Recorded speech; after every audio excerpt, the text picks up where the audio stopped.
우리가 눈으로 보고 손으로 만지는 현실은 과연 어떤 단단한 기초 위에 올려져 있는 걸까요? 매일 아침 눈을 떠 차가운 물로 얼굴을 씻고 딱딱한 바닥을 밟으며 하루를 시작하는 동안 우리는 단 한 번도 이 거대한 질량의 세계를 의심하지 않습니다. 단단한 철문, 흔들리지 않는 가구, 그리고 단단하게 응집된 우리의 육체까지, 이 세계는 오직 끊임없이 존재하는 물질들로 충만해 있는 듯 보입니다. 그러나 물리학의 한가운데로 깊숙이 걸어 들어간 천재 물리학자 리처드 파인만은 우리에게 전혀 다른 세계관을 제시합니다. 그가 관찰했던 우주는 정지해 있거나 단단한 물질의 집합체가 아니었습니다. 우리가 물질이라 부르는 모든 덩어리는 실상은 찰나의 순간에도 무시무시한 진동으로 움직이고 있는 가두어진 에너의 현상에 불과합니다. 단단한 철제 책상 상판을 손가락 끝으로 가만히 두드려 봅니다. 단단함이라는 감각이 신경을 타고 뇌로 전달됩니다. 우리는 이것을 확고한 실체라고 믿습니다. 하지만 그 원자적 깊이로 스며들어가 보면 그곳은 황량할 정도로 비어있는 공간의 바다입니다. 거대한 축구장 한가운데에 놓인 작은 모래알 하나가 원자핵이라면 그 주변을 도는 전자는 까마득한 외곽 관람석을 구르는 작은 먼지에 불과합니다. 그 사이를 채우고 있는 것은 유령 같은 무의 공간입니다. 그런데 오래다 우리는 이 비어있는 우주를 뚫고 지나가지 못하는 걸까요? 올해 물질은 이토록 견고하게 자신을 주장하며 어떤 극단적인 조건이 갖춰졌을 때 허공을 깨부수는 폭발적인 에너지로 돌변하는 걸까요? 이 질문에 답하기 위해 우리는 물리학이 오랫동안 봉인해 두었던 시간과 공간, 그리고 질량의 진짜 모습을 마주해야 합니다. 19세기까지 인류가 지녔던 과학적 직관은 완벽하게 정돈되어 있었습니다. 앙투안 라부아지에를 비롯한 위대한 화학자들은 물질이 결코 새로 창조되거나 소멸하지 않는다고 선언했습니다. 장작을 불태워 연기로 날려보내도 그 모든 재와 가스를 빠짐없이 수거하여 저울 위에 올리면 처음 장작과 산소의 무게를 합친 것과 완벽하게 일치한다는 질량 보존의 법칙은 현대 과학을 떠받치는 가장 단단한 기둥이었습니다. 그것은 매우 지당하고 직관적이며 인간의 일상 경험과 완벽하게 부합했습니다. 하지만 그 법칙은 우리가 감각할 수 있는 시금트 안배유 아겐댕각 기승반 유흐했던 일종의 정교한 착시였습니다. 인류의 저울이 고작 밀리그램의 정밀도에 머물러 있던 시절 우주는 자신의 가장 거대한 비밀을 작은 측정 오차 뒤에 숨겨두고 있었습니다.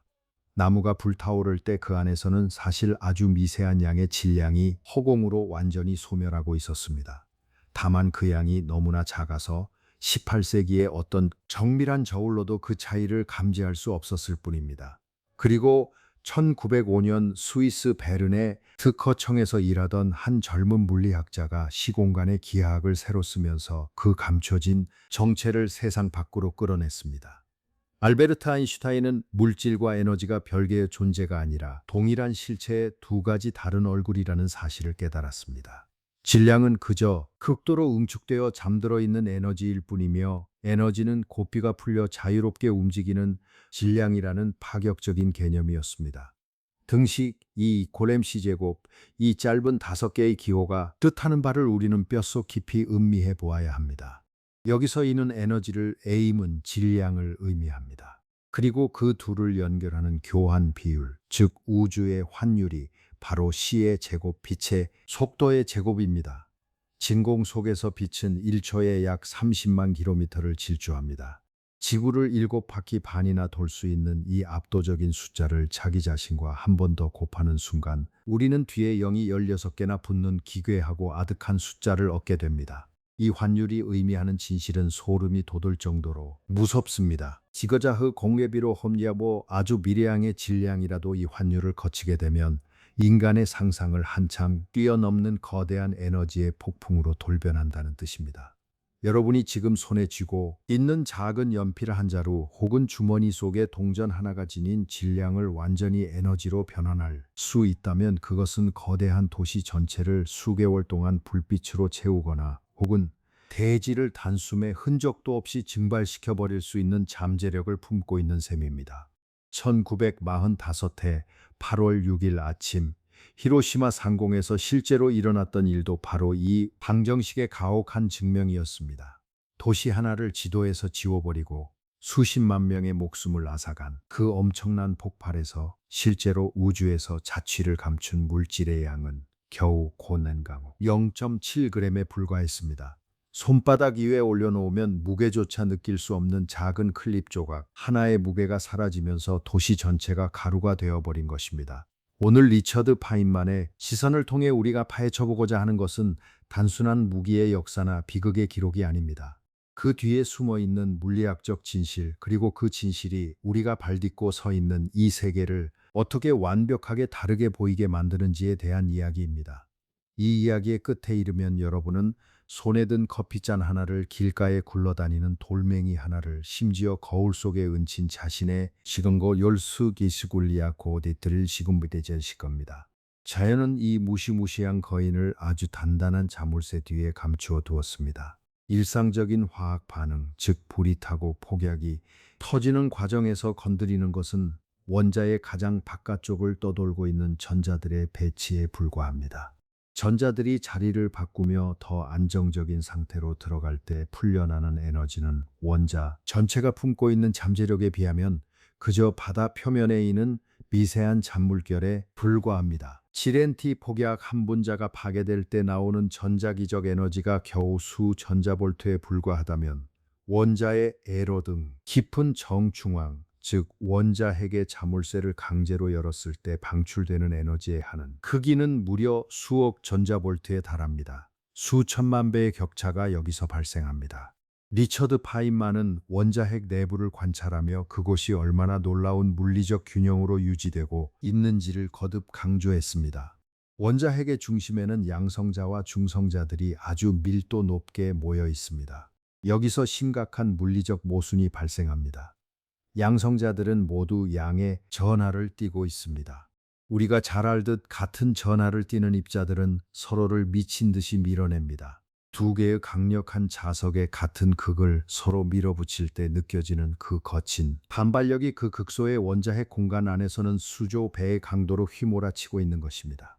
그렇다면 왜 원자핵은 순식간에 사방으로 폭발해버리지 않고 단단하게 모여있는 것일까요? 거기에는 전자기력보다 비교할 수 없이 강력한 우주 최고의 힘, 바로 강한 핵력이 작용하고 있기 때문입니다. 단 이 힘은 극도로 짧은 거리 안에서만 작동하는 기묘한 성질을 지니고 있습니다. 양성자들이 전자기적 반발력을 뚫고 서로에게 거의 부딪힐 정도로 바싹 다가서는 순간 강한 핵력이라는 무시무시한 악효가 작동하여 입자들을 사슬로 묶어버립니다. 바로 이 지점에서 질량 결손이라는 마법 같은 현상이 일어납니다. 자유롭게 떠돌던 양성자와 중성자의 무게를 각각 측정하여 더한 값과 이들이 강한 핵력으로 한데 뭉쳐 원자핵을 형성했을 때의 전체 무게를 비교해 보면 아주 기묘한 사실을 발견하게 됩니다. 뭉쳐진 원자핵의 무게가 각각의 입자 무게를 그냥 더한 것보다 확연하게 가볍다는 사실입니다. 사라진 그 미세한 질량은 어디로 증발한 것일까요? 그 사라진 질량이 바로 이 이코렘C 제곱의 환율을 따라 결합 에너지로 변환되어 양성자들을 꽉 쥐고 있는 단단한 사슬의 역할을 맡게 된 것입니다. 즉 우리 주변을 구성하는 모든 원자는 단순히 알갱이들이 모여 있는 상태가 아니라 자신의 질량 일부를 태워 스스로를 묶어두고 있는 단단한 에너의 저수지인 셈입니다. 리처드 파인만이 물리학을 바라보던 정직하고도 깊은 통찰이 바로 여기서 빛을 발합니다. 겉으로 보이는 정적인 물질의 표면 아래에는 실로 무시무시한 역동성이 숨어 있었던 것입니다. 물리학자들은 원소들의 주기율표를 따라가며 각 원자핵이 입자 하나당 얼마만큼의 결합 에너지를 품고 있는지를 조사했습니다. 그리고 매우 아름답고도 서늘한 산 모양의 곡선을 하나 발견해냈습니다. 수소나 헬륨 같은 가벼운 원소들은 곡선의 왼쪽 아래에 위치해 있습니다. 이들은 입자가 추가되어 더 큰 원자핵으로 뭉쳐질수록 결합이 점점 더 단단해지며 막대한 에너지를 밖으로 뿜어냅니다. 이것이 바로 태양의 중심부에서 이 순간에도 일어나고 있는 핵융합의 원리입니다. 반대로 우라늄이나 플루토늄처럼 덩치가 허여할로 원소들은 곡선의 오른쪽 아래에 위치합니다. 이들은 원자핵이 너무 뚱뚱해진 나머지 강한 핵력이 외곽에 있는 입자들까지 제대로 붙잡지 못하고 힘겨워하는 상태입니다. 불안정하게 요동치는 이 무거운 원자핵을 반으로 쪼개어 더 작고 안정적인 원자핵으로 만들면 쪼개진 조각들은 이전보다 훨씬 더 단단하게 결합하면서 남은 질량을 에너지로 방출합니다. 이것이 핵 분열입니다.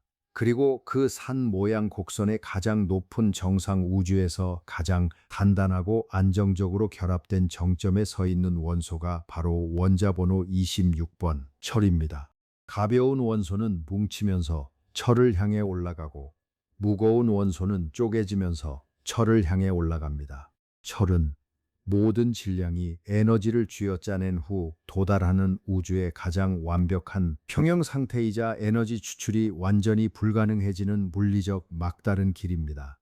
우리가 낮 동안 바라보는 태양의 눈부신 빛은 바로 가벼운 수소 원자들이 헬륨으로 융합되는 과정에서 사라지는 초당 400만 톤의 질량이 빛으로 변환되어 우리 뺨을 간지럽히는 현상입니다. 태양은 매초 400만 톤씩 자신의 질량을 우주 공간으로 소멸시키며 그 대가로 생명의 온기를 지구에 건네고 있는 것입니다.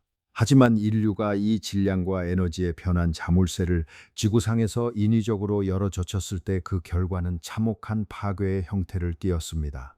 우라늄 235라는 자연계의 극히 드문 불안정한 원소는 아주 느린 중성자 하나가 살짝 부딪히는 것만으로도 균형을 잃고 두 조각으로 찢어집니다. 원자핵이 찢어지는 그 찰나의 순간 우주 공간을 향해 막대한 운동 에너지가 방출된과 동시에 또 다른 두세 개의 중성자가 사방으로 튀어나갑니다. 튀어나간 중성자들은 이웃한 우라늄 235 원자핵을 다시 타격합니다. 하나가 둘을, 둘이 넷을, 넷이 여덟을 쪼갭니다. 한 세대가 넘어가는 때 걸리는 시간은 고작 1억 분의 1초. 인간의 느린 신경계와 감각으로는 감히 상상조차 할 수 없는 기하급수적인 폭발의 연쇄 반응입니다. 시공간의 한 지점에 고밀도로 갇혀있던 질량 결손의 에너지가 불과 100만 분의 1초 만에 풀려나면서 지상을 집어삼키는 불덩어리로 변하는 것입니다. 그러나 여기서 파인만과 위대한 물리학자들이 마주했던 더 깊은 질문이 있습니다. 그 무시무시한 폭발의 순간에 방출된 에너지는 대체 언제부터 그곳에 있었던 걸까요? 그 우라늄 원자핵 속에 갇혀있던 에너지는 인간이 실험실에서 만들어낸 것이 아닙니다.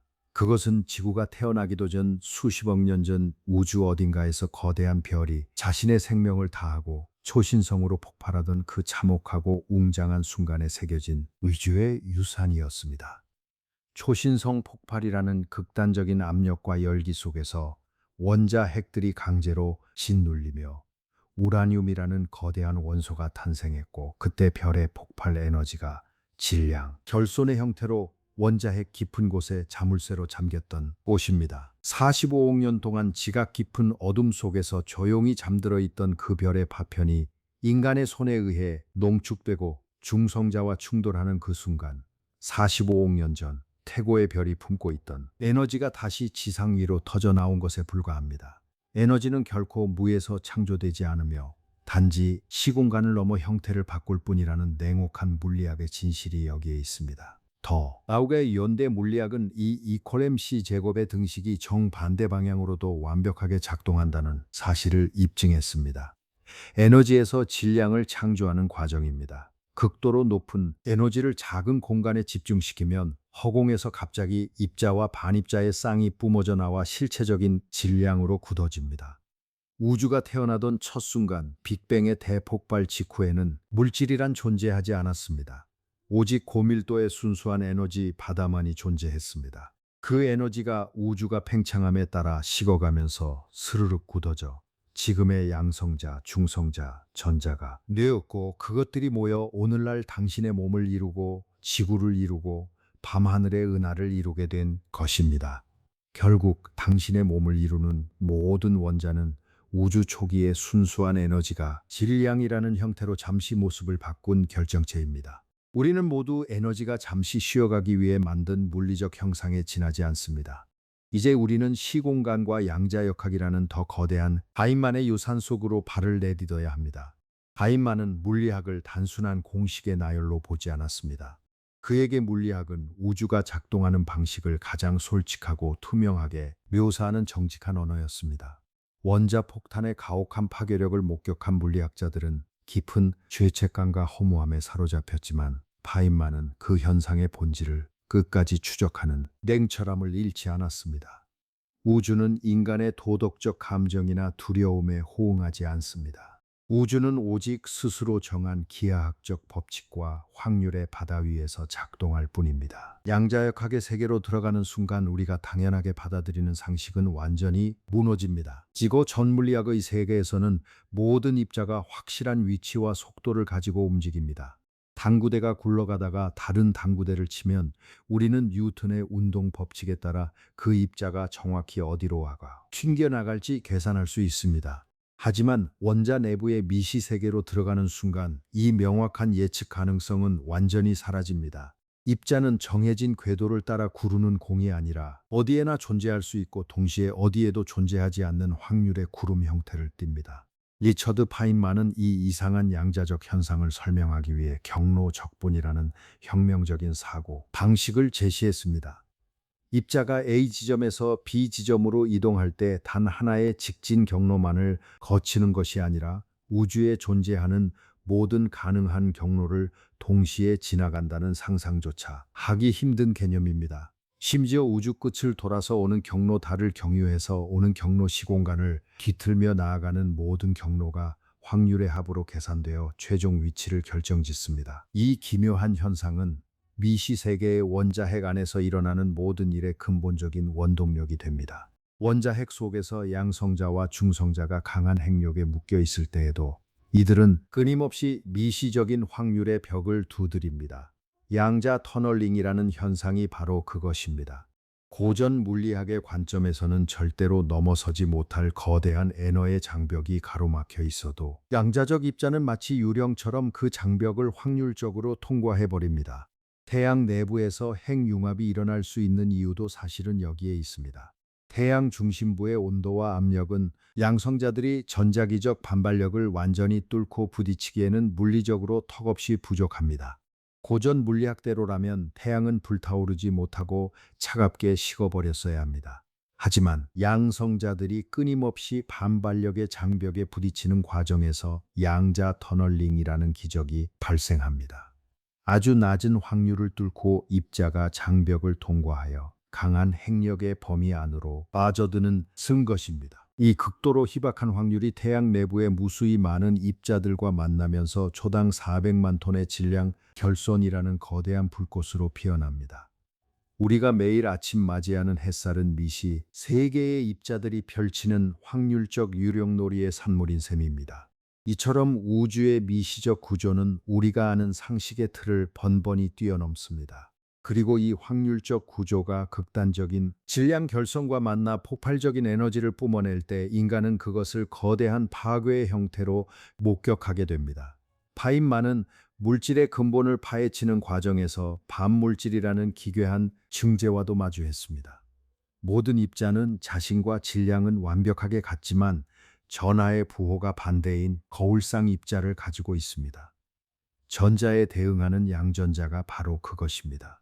그렇다면 물질과 반물질이 만나면 어떤 일이 벌어질까요? 양전자와 전자가 만나면 두 입자는 서로를 껴안고 순식간에 흔적도 없이 사라져버립니다. 이것을 쌍소멸이라고 부릅니다. 이 과정에서는 질량의 단 1%도 남김없이 100% 완벽하게 빛과 에너지로 변환됩니다. 우라늄 원자 폭탄의 핵분열 효율이 전체 질량의 1%도 채 되지 않는 미미한 빛이요. 변환이었다는 점을 기억한다면 물질과 반물질의 쌍소멸이 얼마나 무시무시한 에너지를 내뿜는지 짐작할 수 있습니다. 단 1kg의 물질과 1kg의 반물질이 만나 소멸할 때 방출되는 에너지는 인류가 만든 가장 거대한 수소폭탄을 가볍게 뛰어넘습니다. 자연은 질량을 에너지로 변환하는 가장 완벽하고 순수한 방법을 이미 우주 초창기부터 준비해 두고 있었던 것입니다. 그러나 우리 주변에는 왜 반물질로 이루어진 세상이 존재하지 않는 걸까요? 왜 우리는 온통 물질로만 가득 찬 우주에서 살아가고 있는 걸까요? 이것은 현대 물리학과 현대 우주론이 마주한 가장 깊은 수수께끼 중 하나입니다. 우주가 처음 탄생하던 빅뱅의 그 찰나의 순간에는 완벽한 대칭성에 의해 물질과 반물질이 정확히 같은 양으로 창조되었어야 합니다. 그리고 만약 그렇다면 우주가 식어감에 따라 물질과 반물질은 서로를 모두 소멸시키고 오직 이 설륵사두순가의 이슈 과이 서로 비지로 가득 찬 텅 빈 우주만을 남겼어야 합니다. 하지만 어떤 알 수 없는 이유로 인해 물질이 반물질보다 10억분의 1 정도 아주 미세하게 더 많이 살아남았습니다. 모든 반물질이 물질과 반응하여 소멸하고 난 뒤 그 아주 미세하게 남겨진 10억분의 1의 물질, 파편들이 모여 은하가 되고 별이 되고 지금의 지구와 여러분 자신이 된 것입니다. 당신이 존재한다는 사실 자체가 이미 태고의 대칭성이 깨어지고 남은 우주적 잔해 위에 서 있다는 거대한 증거입니다. 당신의 몸을 이루는 탄소와 산소 양성자와 전자는 모두 반물질과의 참혹한 소멸 전쟁에서 살아남은 태고의 승리자들입니다. 리처드 파인만은 이러한 자연의 기괴함 앞에서 언제나 아이 같은 호기심으로 경탄했습니다. 그는 수식 뒤에 숨은 우주의 진짜 얼굴을 들여다보는 것을 두려워하지 않았습니다. 그리고 그가 다다랐던 결론은 우리는 우주에 대해 극히 일부만을 이해하고 있으며 우리가 단단하다고 믿는 이 모든 현실은 지극히 유동적이고 역동적인 에너지의 흐름이라는 점이었습니다. 우리가 발딛고 서 있는 대지, 거대한 산맥, 깊은 바다, 그리고 밤하늘을 수놓는 아득한 은하들까지 이 모든 것은 정지해 있는 정물화가 아닙니다. 그것은 영원한 시간의 축 위에서 질량이 에너지가 되고 에너지가 이 섬의 질량으로 응축되는 거대한 우주적 교향곡의 한 대목일 뿐입니다. 우리가 일상에서 느끼는 시간의 흐름 또한 이 거대한 질량과 에너지의 변환 속에서만 의미를 가집니다. 엔트로피가 증가하고 별들이 수소를 태워 철을 향해 달려가는 그 불가역적인 과정이 바로 우리가 경험하는 시간의 화살을 만들어내기 때문입니다. 파인만은 말했습니다. 자연은 우리가 이해하기 쉽도록 설계된 것이 아니라고. 자연은 그저 있는 그대로 존재할 뿐이며 인간의 작고 얕은 지성으로 그 무한한 신비를 조금씩 읽어내는 과정 자체가 물리학이 전하는 최고의 경험이라고 말입니다. 0.7g의 질량이 무시무시한 폭발로 변하여 도시를 지워버렸던 것은 우주가 인간에게 객관에티갑니다. 보여준 지극히 작은 경고이자 냉혹한 정직함이었습니다. 우주는 자물쇠를 완전히 잠그지 않았고 인간은 그 유효한 틈새를 찾아 자물쇠를 열어 젖혔습니다. 그렇다면 이제 인류는 이 거대한 지식의 칼날을 쥐고 어디로 향해야 하는 것일까요? 파인만이 뉴멕시코의 사막 한가운데서 트리니티 실험의 그 눈부신 화염을 목격했던 그 순간, 그가 느꼈던 것은 단순한 물리학적 성취감이 아니었습니다. 그것은 인간이라는 지성체가 우주의 가장 깊은 비밀문을 강제로 따고 들어섰다는 기묘한 섬뜩함이었습니다. 밤하늘에 타오르는 별들의 원리를 지구상에 재현해낸 그 순간, 물리학은 상상의 영역에서 현실의 생존과 파멸을 결정짓는 절대적인 힘으로 탈바꿈했습니다. 지구라는 작은 행성 위에서 번성한 인류는 불과 수백 년 만에 원자의 구조를 파악하고 시공간의 기하학을 해석해 냈습니다. 그러나 우리가 얻은 이 거대한 지식에 비해 인류의 윤리적 지혜와 통찰은 여전히 원시적인 수준에 머물러 있는지도 모릅니다. 우라늄 원자핵 속에 잠들어 있던 45억 여진별의 유산은 우리에게 거대한 에너지를 선물함과 동시에 스스로를 완전히 지워버릴 수 있는 파멸의 열쇠까지 함께 건넸기 때문입니다. 그러나 리처드 파인만은 과학이 인류에게 주는 진짜 가치는 단순히 파괴적인 무기나 기술을 만드는 데 있지 않다고 거듭 강조했습니다. 과학의 진짜 가치는 무지와의 정직한 마주함에 있습니다. 내가 무엇을 모르고 있는지를 솔직하게 인정하는 태도, 절대적인 진리라는 오만을 버리고 끊임없이 의심하고 검증하는 과학적 회의주의야말로 인간을 더 지혜롭게 만드는 근본적인 원동력이라는 것입니다. 파인만은 동종 어둠 속을 헤매는 인간의 지성에 대해 이야기했습니다.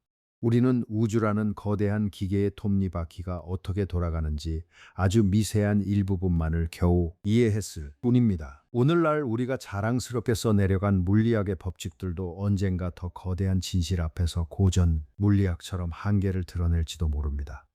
우주 전체의 질량과 에너지 중 우리가 눈으로 보고 측정할 수 있는 일반 물질은 겨우 4%에 불과하다는 사실이 현대 우주론을 통해 밝혀졌습니다.